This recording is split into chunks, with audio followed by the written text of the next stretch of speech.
Did you catch the latest post on the Taeda Farms social media pages? If you haven't, I am so excited to share this. It's not just Janelle Brown's home that is finished. Caleb and Maddie's home is also officially completed. And let me tell you, it is large and in charge. Are you seeing this right now? It's absolutely beautiful. I recently came across a podcast episode from back in October or November where Maddie sat down to talk about the upcoming phases of Taeda Farms. She went into detail about the whole process and what we can look forward to. I know I'm a little late finding it, but better late than never. I am so glad I did, and I am delighted to share all of it with you.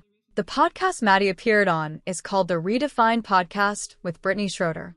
Brittany is a business and marketing expert, a podcaster, and she has been working closely alongside Janelle and Maddie throughout this entire journey.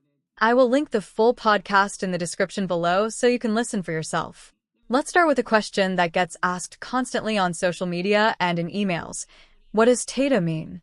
Where did the name come from? Maddie explained that Taeda is actually the Latin genus for the loblolly pine, which is a specific type of pine tree common here in North Carolina and the South. It's a tree that prunes itself and has longer needles.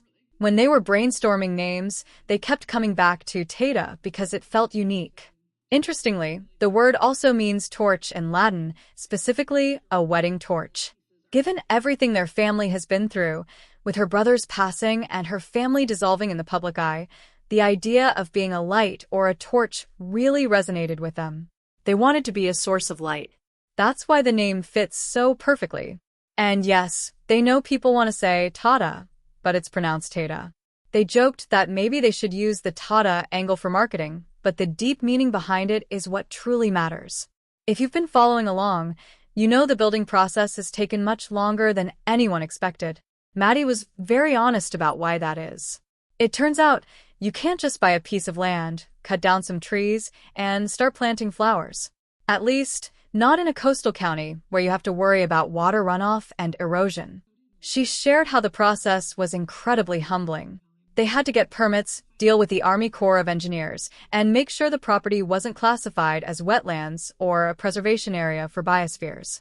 They even found a blue line ditch on the property, which is considered a U.S. waterway. That meant they couldn't disturb its integrity and had to get permits just to cross it. Maddie joked that bureaucracies don't move at her pace. She is the type of person who wants things done by noon, but the agencies would say, "We'll get back to you in 7 to 10 business days." It was a massive learning curve, but now she knows more about erosion control and riparian buffers than she ever thought she would. The good news is, they have their permits now and are in the process of getting everything ready to be planted. Because of these delays, the business side of things had to pivot. Maddie was very clear that she never wanted Taeda Farms to just be a t-shirt shop. However, they have a very loyal fan base who are constantly asking how they could support the family while waiting for the farm to open. To keep the brand alive and generate income to pay for permits, tree clearing, and mulching, they launched merchandise. They have t-shirts, aprons, and a few bundles. It was a way to keep everyone engaged while they navigated the long wait. Maddie emphasized how grateful they are for the support, but her heart is still fully in the actual farm experience. It's not just the flower farm happening on the property.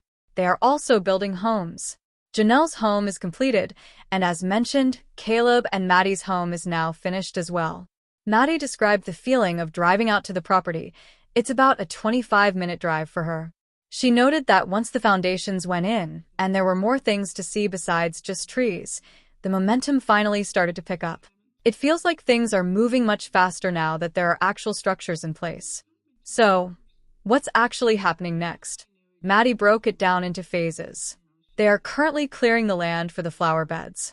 Because they are in a humid area where things grow very fast, they have to be careful about preserving the soil. Phase 1 is the you-pick experience.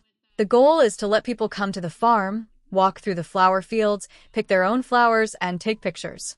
Maddie mentioned how healing it feels to be outside in nature, and she hopes visitors will feel that too. Phase 2 will involve little cabins for guests to stay in, along with a small coffee shop. Phase 3 will be a larger lodge designed to host events like bridal showers, baby showers, and retreats. They are planting many perennials, which take about 3 years to mature, so the farm will grow alongside these phases. This is the big question everyone wants answered. When can we actually visit?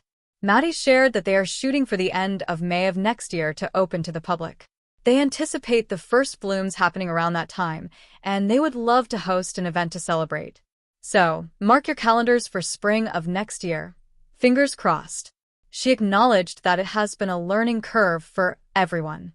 From learning about shipping logistics to dealing with postal strikes that affected orders, it's been a wild ride. But through it all, people remain excited, and she is ready for this new chapter. The conversation also touched on Maddie's personal life. Her youngest, Millie, is now 7 months old. Maddie admitted she was lamenting to her husband, Caleb, about feeling slow and not being able to create as much content or share recipes like she used to. Caleb reminded her that she just had a baby. She balances this massive farm project with being a stay-at-home mom to her kids. She joked that her third daughter is a wild card and keeps her on her toes. It's a full house and she is juggling a lot, but she is managing to do it with grace. It is going to be amazing to watch this property transform.